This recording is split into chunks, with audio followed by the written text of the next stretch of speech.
while driving, but I'm getting back to my old ways. So, how you like my sunglasses? They're the ones Iron Man wore, technically.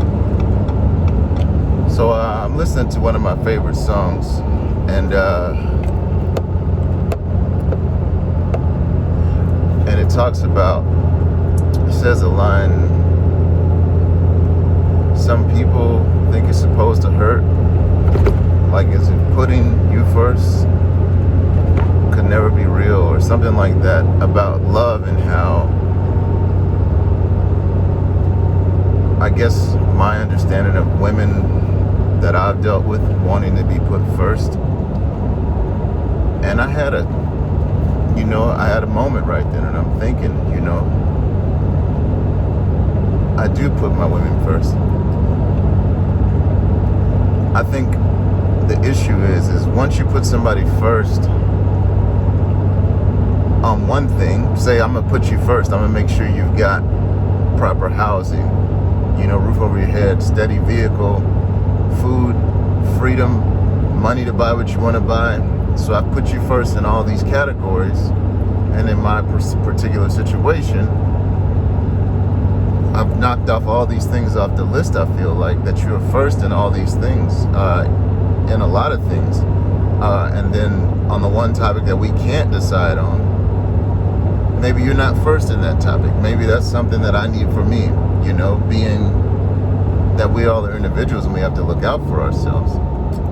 So we get into constant arguments about her viewpoint being that I don't put her as most important. And it may be so when it comes to my photography. No, I'm the most important person in my photography because it is who I am, it's what I do. And if you don't understand it, you need to come along with me. But you can't speak from the sidelines, or not even from the sidelines, you can't speak from the parking lot while the game is going on and tell me what I should be doing. So, yeah, I just had this thought, like, why is it that women, maybe that's, don't get me beat up, but like maybe it's just an idea that I've noticed, that a lot of women want to be put first in every aspect of a man's life, I guess. Maybe that's me misreading it, but like, you can't be first in everything. So, it draws me back to a conversation I was having where I was saying, speaking to a guy, we were kind of joking about it, because a man can do a lot of things around the house, make a good job, keep a good job, buy a new house, make sure the bills are paid, XYZ, and at the end of the day, the woman still says, but why don't you help me here or there? On that same note, the woman may have a decent job, it's all right, and she does more of the in-house stuff, and take care of a kid or something like that, which I'm not trying to have like a typical whatever. I'm just saying, in general purposes, when a guy does all these things, they don't count for being a good man. Now, if you have a guy that doesn't do all these things, he would be considered a bum. But that's the type of dude that still ends up in a ton of relationships with no job, no money, no aspirations. Then you got a guy that works hard, has money, is invested in the future, the goals, has vision, has drive, and is dedicated to making something happen. And maybe he doesn't get the same credit for being all these things. As long as he's not those things, it's not an issue. But when he is those things, then that's just square one. But now if you were to take that and flip it on the other side and say you get a woman who, say she's a mother even, and she doesn't want to do anything as far as like, if I'm taking care of all this stuff on the one side and getting no credit for it, why does it come that a woman is expected to get credit for taking care of certain things, And it's not like it's a typical, I don't want to sound like I'm saying it's a typical thing that women should do, because in an honest opinion, I would much rather be switching roles and letting a woman bring bring home the bacon and let me raise a kid, because I think that's something that not enough men get the opportunity to do. But say it were that way though, and the woman tends to take care of the kids more naturally because of her motherly instincts and everything else. But that doesn't go away. A guy doesn't look at her and say, yeah, but that's just square one. I expect you to do that. I expect you to clean. I expect you to do this. What are you doing for me? How are you helping me make money? That's not how a guy looks at a woman. He doesn't discredit everything she's doing in a day just to say, but what I need you to be doing is this if you want to be helping me. No. Every part of what a woman does to alleviate a man's schedule or stress or whatever else, he sees as an asset. You don't have to be out there grinding with him, making the money with him and everything else. That's not necessarily what a man needs from a partner, you know what I mean? So when you have a guy that is doing a ton of things, trying to keep a bunch of things going at once, plenty of stuff on his plate, and maybe he doesn't do everything that you think he should do around the house, but outside of the house, the fact that there is a house, maybe that counts for something. Maybe it's not nothing, considering that you could be with a guy where you pay all the bills and he still doesn't do anything. That's got to be at least one step in the right direction, some sort of credit. And so back to my original point that I was making, as I'm dealing with this hangover of this relationship, I listen to all this music that reminds me of her because I miss her. But like, I think about the arguments we have, and like, I see so many of these stupid memes on the internet about, I guess they're not stupid, they're just one-sided, and that a woman always is posting something about needing to take care of herself first before anything else, and if it's the right person for you, this, that, or that, or whatever. But it's not both ways. So for a guy, what if I need to take care of myself first? Now I'm in the wrong, and it's only in one aspect of my life. So in my situation, I try to be a photographer. You know, maybe 3 to 4% of my time I spend with a camera in my hand in the last 4 years, you know. Maybe let's round it up and say even 10%, but that's like a huge, okay, so maybe 10% of my time I spent with a camera in my hand. What about the other 90% of the time when I'm helping raise a kid, I'm investing in the house, I'm fixing cars, I'm getting jobs I don't want to find jobs I do want. I'm taking all this time and effort to make something so that we can springboard. And now I'm in this place where I'm kind of pissed about it, because I'm in this place where everything is breaking out and coming to fruition, and my financial situation is looking up, my future is looking up, and now I don't have a partner to do it with. So now I got to go relearn somebody else, refigure out what they think, you know, and how they refuse to understand me. Like, what happened to just understanding a person? You know, I always had this argument, just accept me for who I am. If I'm not out there cheating on you, beating on you, or drunk every day with some, you know what I mean? Like, there's a lot worse things that could be happening, or doing drugs or anything, you know. I'm not doing any of that stuff. My creative side happens to deal with photography, music, other things like that, which there's never a day when you're not invited to be a part of my team. In fact, it makes it easier for me to shoot when models know I'm there with my girl. And I've done this before, never had an issue with it. But if I say something like that and your argument is, no, you don't want me there, then what am I talking for? You know what I mean? I think like I should be able to say what I want, at least without an argument. Like, we're talking about my opinion right now. I should know it, you know? The worst you could do is come see, which never happened, obviously. So yeah, I'm a little bitter, and I'm trying to get better, but like at the end of the day, I really, really, really wanted that to work. Really did. You know, and I think about it, man, just this is the type of person that when you see the prettiest thing in the world, you want to be with it, you know. And it's not just a physical thing. Like, perfection isn't about being perfect, in my opinion, as silly as that sounds. Perfection is it's a gathering everything you are and where that puts you on the scale. Do you land inside of perfect? Are you nice? Are you pretty? Do you have a good inside? Are you caring for other people? XYZ? Are you selfish? When you add all of it up, where does that land a person on the scale? And this person landed in the perfect zone, like perfect from head to foot when you add it all up. So now I got to go back to the drawing board, shuffle the deck and figure out who I am alone, which I like who I am. That's the other argument about it. Like, why would you date me if you didn't like who I was? Because I like who I am, and I don't like everything about people. I didn't like everything about her, but add it all up, I would take it any day of the week. Any day of the week. You know, that's what I think love is. It's not about being perfect. It's not about making the other person the happiest. Like, it's not my job. And here's the funny thing. I can say this. It's not my job to make my partner happy. They have to be happy within themselves. I can do things to add to or take away, but overall, it's their basis. But since I'm not Will Smith, it doesn't matter when I say it. You know what I mean? You got to be a celebrity for somebody to listen to something like that. And I think that's bullcrap, too. People are giving you messages, telling you the truth, and you only listen depending on who it's coming from. Keep your mind open, keep your eyes open, keep learning, and be open to being wrong. Like, another thing I've found with the women that I deal with, and this may not be you, but they have a hard time being wrong. And just letting it be that. Like, I don't care if a woman's wrong. I don't care if my partner's wrong. Whenever she was ever make a stupid mistake, I was the first person to be there to pick her up, and the first person to be like, all right, let's focus on tomorrow. If we need to talk about it, sure, then we can talk about it and bring it up. But I don't need to bring it up. I don't need to hash out the fact that you made a mistake. I don't care. I don't care about the bad things you do. I care about where you want to be, where you're headed to. And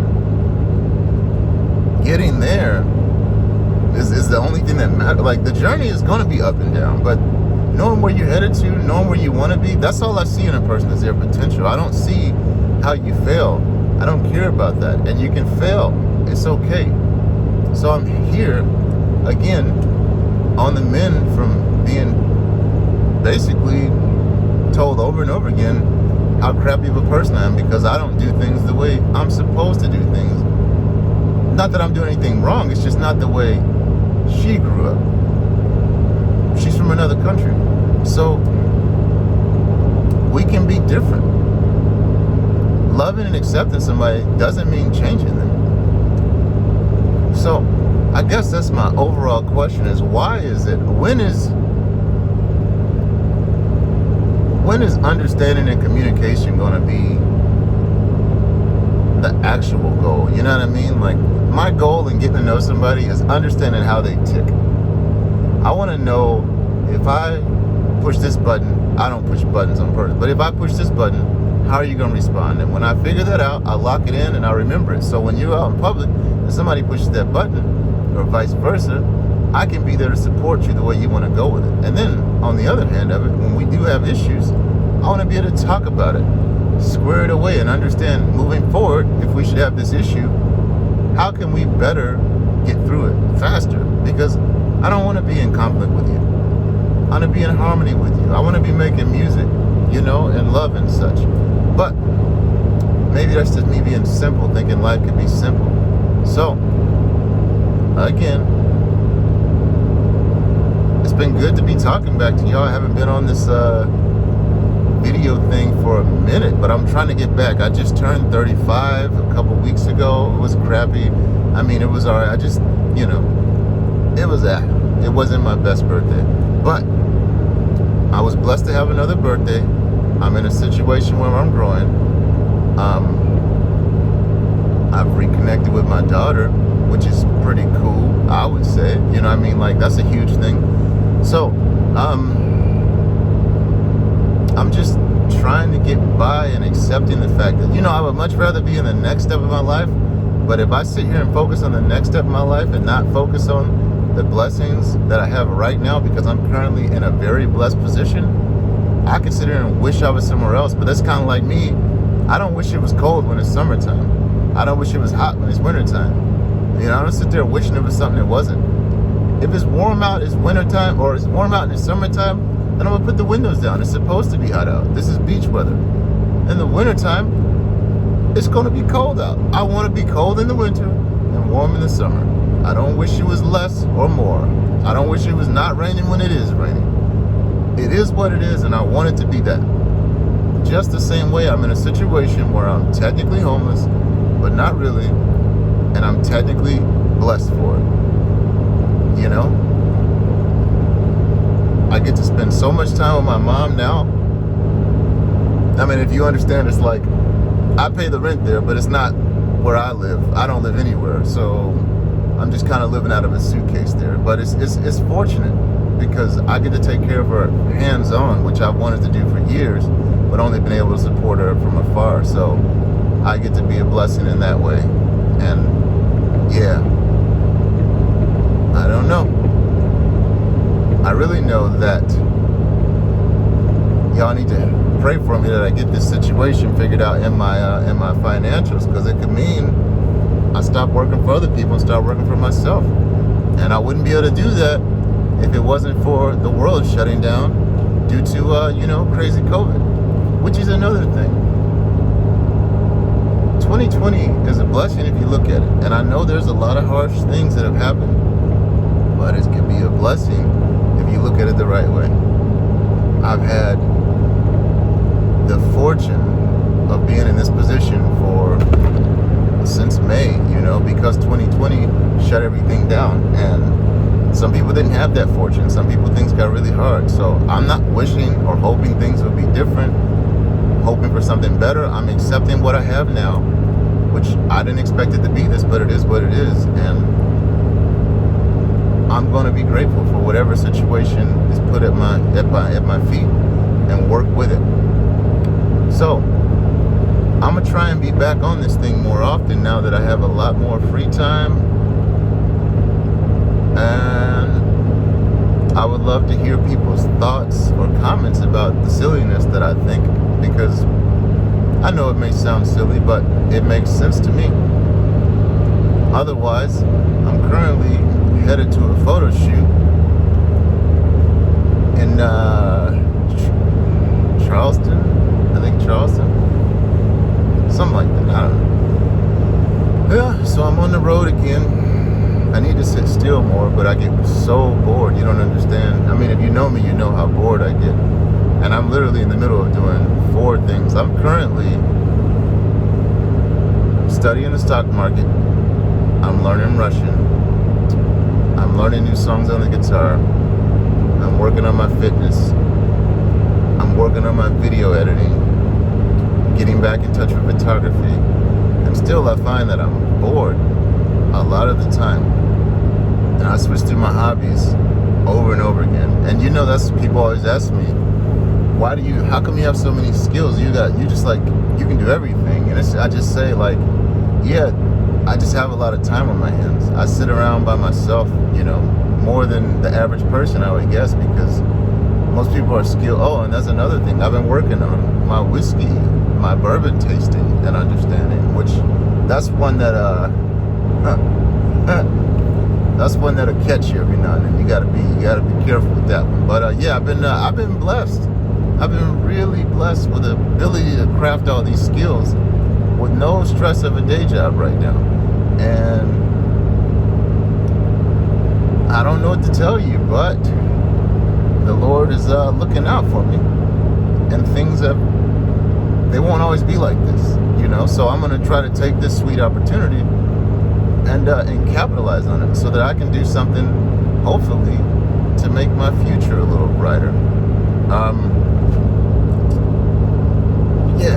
But yeah, still, even in all, with all the things I'm working towards, I still get bored, deathly bored, sitting alone at a computer at my mom's counter for over 8 hours a day. From the time I wake up to the time I go to bed. It's gotta be, I wake up at 7:30 or 8 o'clock at the latest.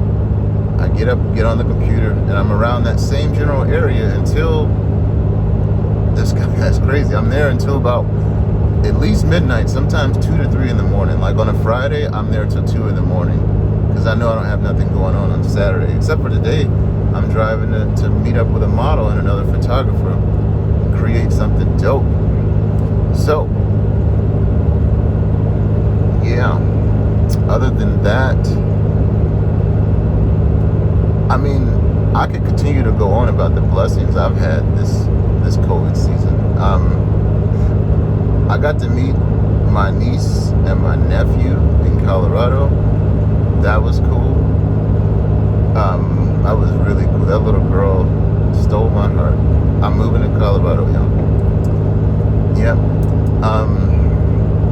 I've attained a few firearms. If you haven't been keeping up with me on social media, some nice ones, some rare dragons, if you will. Not necessarily rare, but some bucket list items. You know. I don't know. My truck is still running and it's paid off. So if you don't know, I own a 2014 Ram 3500. That's why it's so loud in here when I'm talking. It's a big diesel joint with the stick shift. So, and I changed out the clutch with the help of a couple friends. And it's louder, but it can pull now. Yes, right. It can pull good too. I don't know if you can hear it whistle, but yeah, she do it right. Other than that, I mean, I really love this truck. I'm blessed to have a truck that I love, one that I do not want to sell for no reasons. I love this truck. I want to own this truck and give it to my future. Maybe I'll teach my daughter how to drive it. That would be so cool. That little girl is something special. Other than that, though, I just been, I don't know, a little bored, but staying active. I don't know. Doing the best I can out here in this world. I was talking about the blessings, and I just could go on and on, you know. I've seen friends. I've been able to visit people and spend time in places. I got to get back up to Wisconsin, which I'm planning another trip. I just have to secure some things in my financials, but I'm planning to come back home one more time. Hopefully around Memorial Day, I guess is what it is. Is that what he said? Yeah, Memorial Day maybe. I'm currently in the process of planning out a trip to see my brother in Hawaii, which is a big deal because I miss him. Not my blood brother, but my chosen brother. I don't know what I'm gonna do in Hawaii for 2 weeks, but I've never been, and I got a camera. So if y'all know anybody in Hawaii that needs some photos taken, tell them to look us up. We'll be out there for a little bit. Other than that, I'm just trying to harness the blessings and put them into the ground, harvest that joint, grow a big old tree of blessings so that I can be a blessing to so many more people. And y'all know I don't like to do nothing alone. That's why I own 2 of everything I have, just in case you want to come to. So if this works out and things get to where they're going, there's be a lot more invites to do a lot more stuff. Just pray for me, help me to get that thing figured out. I need to get figured out, and we will all prosper from it, you know. So yeah, it's good talking with y'all. I'll be talking soon. Love you.